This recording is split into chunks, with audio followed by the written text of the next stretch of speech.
Assalamualaikum warahmatullahi wabarakatuh. Kami dari kelompok 2 akan menjelaskan tentang masalah gizi yang umum pada anak sekolah. Materi pertama akan dijelaskan oleh saya sendiri yaitu Pinita Almiranti. Pemateri yang kedua ada Hesti Paujiah.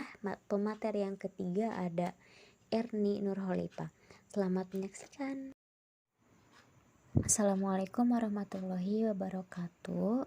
Perkenalkan, nama saya Pinita Almiranti dari kelompok 2 akan menjelaskan tentang masalah gizi umum pada anak sekolah.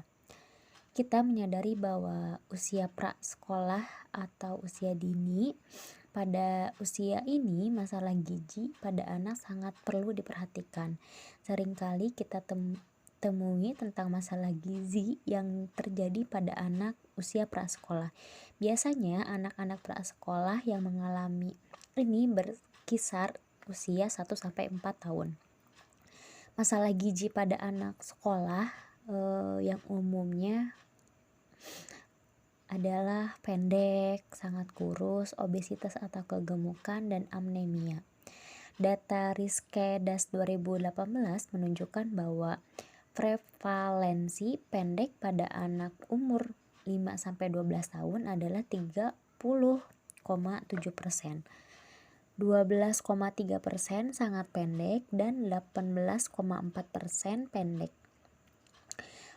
Prevalensi kurus menurut IMT pada anak umur 5-12 tahun adalah 11,2%, terdiri dari 4,0% sangat kurus dan 7,2% sangat kurus.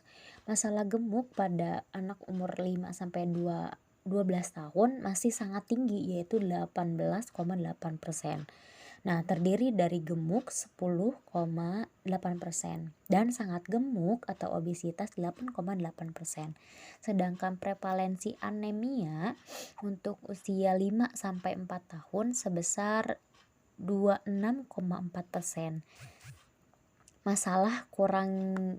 Masalah gizi kurang, khususnya gizi buruk, dapat terjadi pada keadaan kurang zat gizi tingkat berat yang disebabkan rendahnya konsumsi energi atau karbohidrat, protein, dan lemak dalam makanan sehari-hari atau disertai penyakit infeksi sehingga tidak memenuhi angka kecukupan gizi. Juga sering disertai dengan kekurangan zat gizi, mikro atau vitamin dan mineral. Anak yang menderita gizi kurang tidak dapat tumbuh dan berkembang secara optimal, sehingga dapat menurunkan kecerdasan seorang anak. Nah, demikian pula pada anak yang menderita gizi lebih, yaitu kegemukan atau obesitas yang dapat menyebabkan penyakit degeneratif seperti diabetes, jantung koroner, hipertensi, osteoporosis, dan kanker. Data Riskedas 2018 menunjukkan bahwa proporsi rata-rata nasional berlaku konsumsi sayur dan buah sebesar 93,6%. Pelaku konsumsi makanan tertentu pada penduduk umur kurang lebih 10 tahun paling banyak mengkonsumsi bumbu penyedap sebanyak 77,3%, diikuti makanan dan minuman manis 53,1%, dan makanan yang berlemak 40,7%. Nah, pada usia 10-14 tahun, proporsi konsumsi makanan beresiko yaitu penyedap 75,7%, manis 63,1%, berkafein 16,3%, asin 24,4%, berlemak 13,5%, diawetkan 8,6%, dipanggang 5,6%, jeroan 2,1%, sedangkan proporsi frekuensi konsumsi produk mie pada kelompok usia ini 1 kali per hari sebesar 15,4%. Hal ini juga diperburuk untuk kondisi aktivitas fisik yang kurang baik. Proporsi aktivitas fisik kurang pada kelompok 10-14 tahun sebesar 49,6%.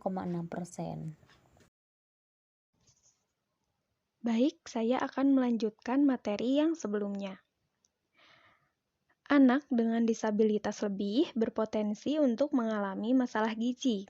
Hal ini terkait dengan hambatan fisik dengan kondisi seperti bibir sumbing, lumpuh layu, maupun jenis disabilitas yang lain yang dapat mengganggu mekanisme konsumsi makanan ataupun disabilitas tertentu yang mungkin memerlukan diet khusus atau asupan kalori untuk mempertahankan berat badan yang ideal. Nah, pada anak yang menderita anemia gizi besi dapat menyebabkan rendahnya kemampuan belajar dan produktivitas kerja, serta menurunnya antibodi sehingga mudah terserang penyakit infeksi. Anak dengan anemia memiliki indeks perkembangan psikomotor dan prestasi yang lebih rendah daripada anak yang normal. Untuk pencegahan masalah gizi pada anak usia sekolah perlu dilakukan untuk menjaga anak tetap sehat, berprestasi di sekolah, dan menjadi agen perubahan perilaku sehat bagi keluarga dan masyarakat. Penegasan tersebut dilaksanakan melalui pendekatan kepada anak sekolah dan orang-orang terdekatnya, seperti orang tua, guru, dan pengelola sekolah atau lainnya.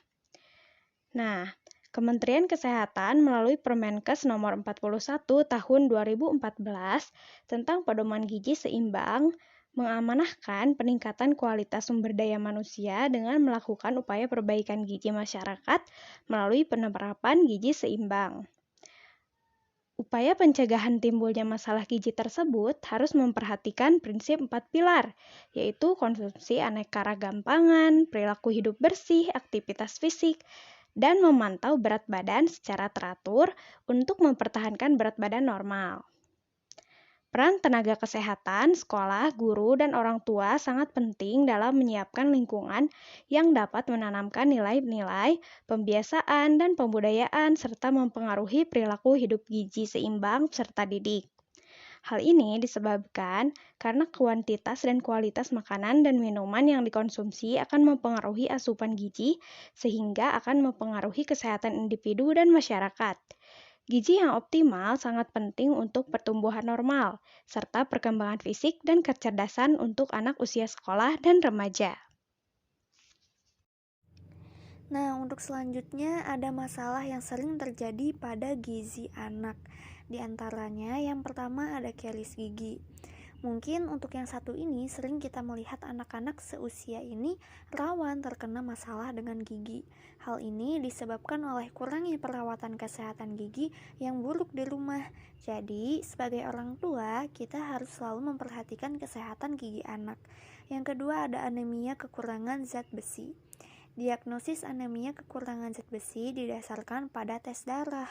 Biasanya, anak yang kekurangan zat besi dapat menyebabkan pucat, kuku berbentuk sendok di sudut mulut dan peradangan lidah, kelelahan, iritabilitas, nafsu makan buruk, berkurangnya toleransi olahraga, meningkatnya risiko infeksi, dan keterlambatan perkembangan. Untuk menjaga cadangan zat besi dan mencegah defisiensi pada anak-anak 1-4 tahun, bisa kita lakukan beberapa cara.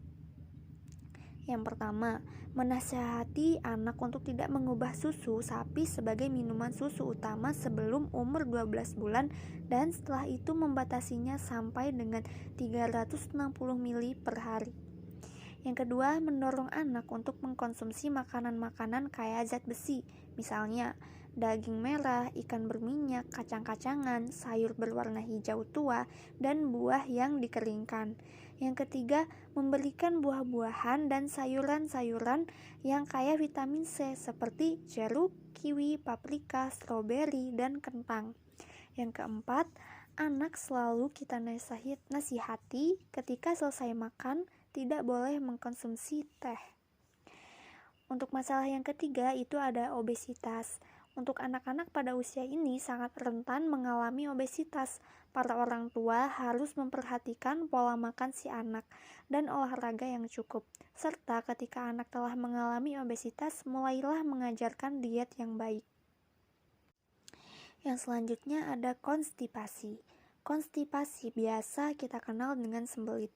Biasanya anak normal yang usia 1-4 tahun adalah antara 3 kali sehari sampai sekali setiap 3 kali. Gejala untuk anak-anak yang mengidap konstipasi diantaranya: pertama, sakit perut, pendarahan dari anus atau fisura anal, keluarnya fases yang sangat besar yang sangat sulit untuk dibuang sampai tuntas.